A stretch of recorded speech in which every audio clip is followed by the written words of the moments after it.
विशाल मैदान में जमीन के ऊपर बादलों के छोटे छोटे टुकड़ों को चीरता हुआ मैं तेजी से भाग रहा था।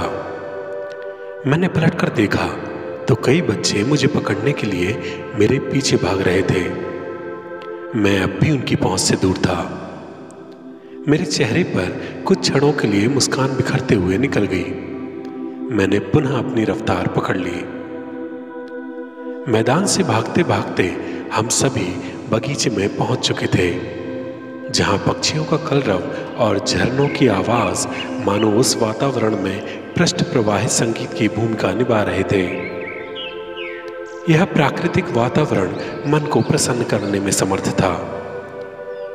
जमीन हरी चादर ओढ़े इठलाते हुए अपने हरे हरे वृक्षों के पत्तों को हवा में लहला रही थी। बारिश की फुहार कुछ क्षण पूर्व ही थमी थी। ऐसा प्रतीत होता था जैसे कि प्रातःकाल के खुशमिजाज सूर्य नारायण अपनी कोमल किरणों से जमीन पर बिछी घास और पत्तियों पर ठहरी पानी की बूंदों में अपनी चमक भर रहे हों।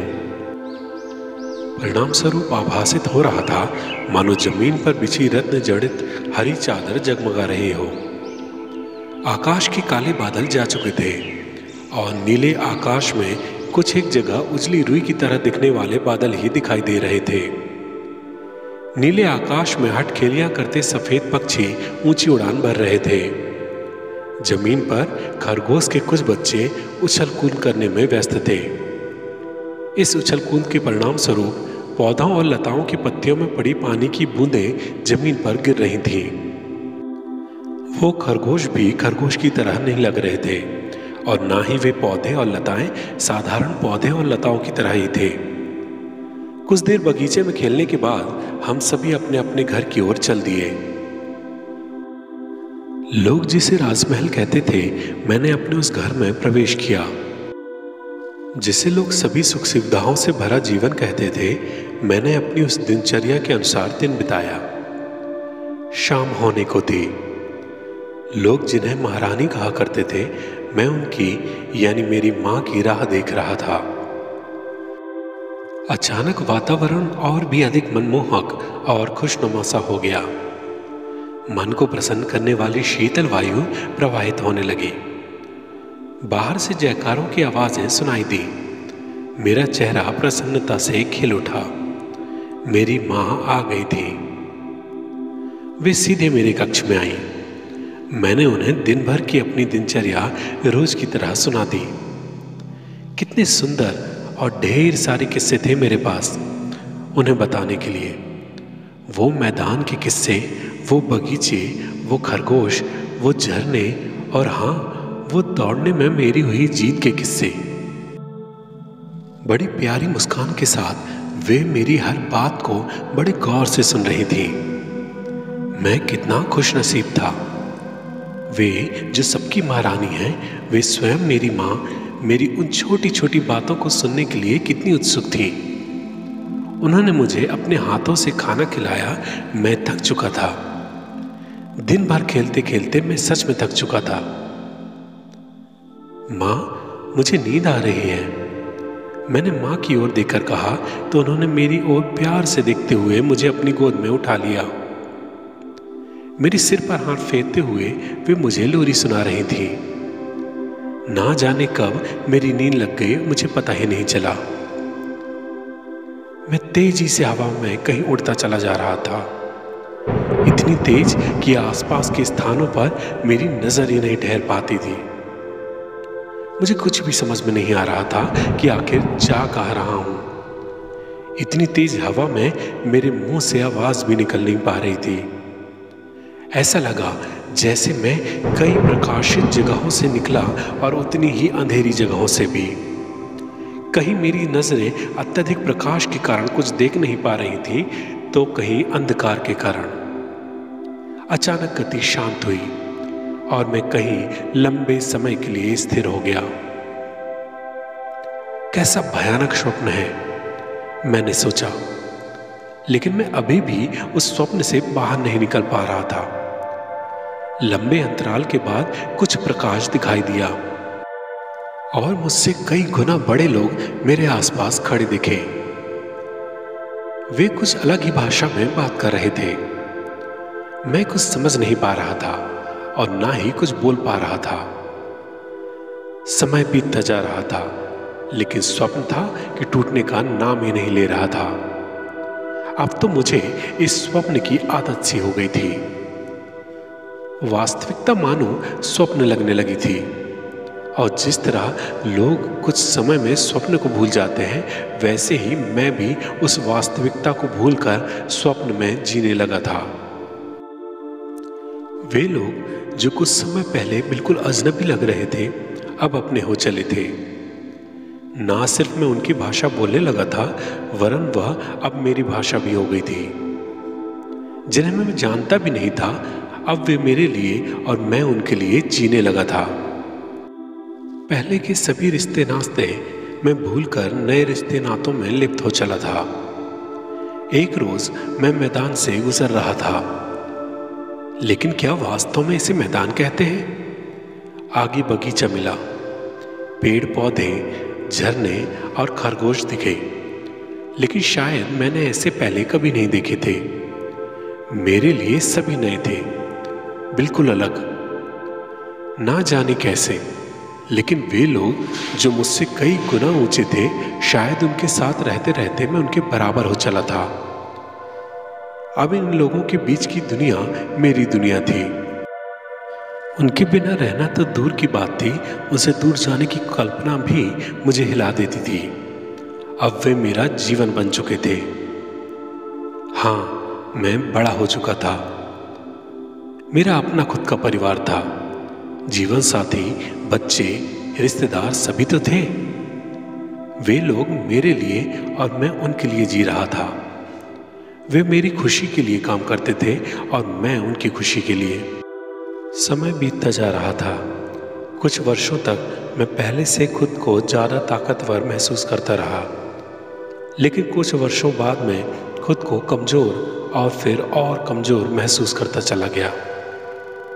एक समय आया जब मैं इतना थक चुका था कि पलंग पर लेट गया। वे सभी अपने लोग अपने कामों में लगे हुए थे। मेरी आंखें नम हो चली थीं। समय बीतता जा रहा था। कुछ समय और बीतने के बाद एक दिन वे सभी मेरे सामने थे। शायद उस दिन कुछ ज़्यादा ही थकान महसूस कर रहा था। थकान के कारण पलंग पर लेटे लेटे कब मेरी थकी आंखें बंद हो गई पता भी नहीं चला। कुछ क्षणों के लिए मुझे लोगों की चीखें भरी आवाज सुनाई दी। फिर सब कुछ शांत हो गया। इतनी शांति का अनुभव कई वर्षों से नहीं हुआ था। अचानक मैं तेजी से हवा में कहीं उड़ता चला जा रहा था। इतनी तेज कि आसपास के स्थानों पर मेरी नजर ही नहीं ठहर पा रही थी। मुझे कुछ भी समझ नहीं आ रहा था कि आखिर जा कह रहा हूं। इतनी तेज हवा में मेरे मुंह से आवाज भी नहीं निकल पा रही थी। ऐसा लगा जैसे मैं कई प्रकाशित जगहों से निकला और उतनी ही अंधेरी जगहों से भी। कहीं मेरी नजरें अत्यधिक प्रकाश के कारण कुछ देख नहीं पा रही थी, तो कहीं अंधकार के कारण। अचानक मैंने आंखें खोली तो सामने मां बैठी मुस्कुरा रही थी। उठ गए बेटा? मां ने मुस्कुराते हुए कहा। हाँ मां, उठ गया, मैंने मां से कहा और कहते हुए रात्रि के स्वप्न की यादों में खो गया। क्या वह स्वप्न था? इतना लंबा स्वप्न? ऐसा लगा जैसे बरसों बीत गए हों। ऐसा लगा वे सभी अपने थे। हाँ, ऐसा लगा जैसे वही जीवन था। क्या वह जीवन था? यदि हां, तो फिर क्या ये स्वप्न है? बेटा अब उठ जा, बहुत देर हो गई, कहते हुए मां बाहर चली गई। कितनी शांति है, कितना सुकून है मां के पास रहने में। किस तरह अशांत था मैं कितने वर्षों तक। क्या वर्षों तक या केवल एक रात? हाँ, यदि वह स्वप्न था तो यहां के अनुसार एक रात, और यदि वह जीवन था तो उस जीवन के हिसाब से कितने वर्ष। मैं उठा और बाहर बगीचे की ओर निकल गया। कितनी अद्भुत सुंदरता है। जमीन से सटकर उड़ते बादलों के छोटे छोटे टुकड़े, अद्भुत पुष्पों से भरे पौधे, कलकल करते झरने, तितलियां और खरगोश जो स्वप्न भरी दुनिया से बिल्कुल भिन्न है। ना कोई चिंता, ना थकान, सभी कुछ ऊर्जा से भरपूर। ऐसा लगता है जैसे किसी दिव्य लोक में रहता हूं। हाँ, जिस स्वप्न से मैं लौटा हूं उस लोक से कई गुना दिव्यता लिया यह लोक, शायद परलोक।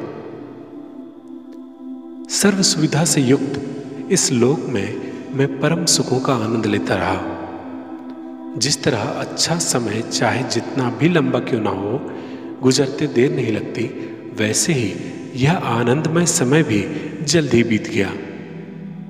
मां महल में लौट चुकी थी। कुछ देर पूर्व ही जयकारों से महल गूंज चुका था। कुछ समय और मां के साथ बिताने के बाद मैं सोने को पुनः तैयार था।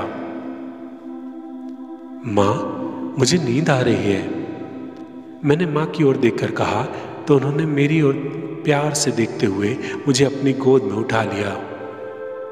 मेरे सिर पर हाथ फेरते हुए वे मुझे लोरी सुना रही थीं और ना जाने कब मेरी नींद लग गई।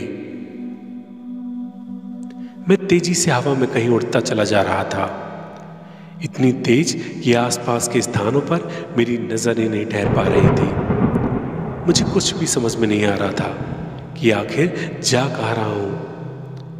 इतनी तेज हवा में मेरे मुंह से आवाज भी निकल नहीं पा रही थी। ऐसा लगा जैसे मैं कई प्रकाशित जगहों से पुनः निकला और पुनः उतनी ही अंधेरी जगहों से भी। कहीं मेरी नजरें अत्यधिक प्रकाश के कारण कुछ नहीं देख पा रही थी, तो पुनः कहीं अंधकार के कारण। अचानक गति शांत हुई और मैं कहीं लंबे समय के लिए पुनः स्थिर हो गया। कैसा भयानक स्वप्न है, मैंने सोचा। लंबे अंतराल के बाद कुछ प्रकाश दिखाई दिया और मुझसे कई गुना बड़े लोग मेरे आसपास थे। वे कुछ अलग ही भाषा में बात कर रहे थे। मैं आश्चर्य से किसी नई गोद में लेटा उन सभी नए लोगों को अपनी छोटी छोटी आंखों से टुकुर टुकुर देखकर सोच रहा था, ये या वो, आखिर स्वप्न कौन सा।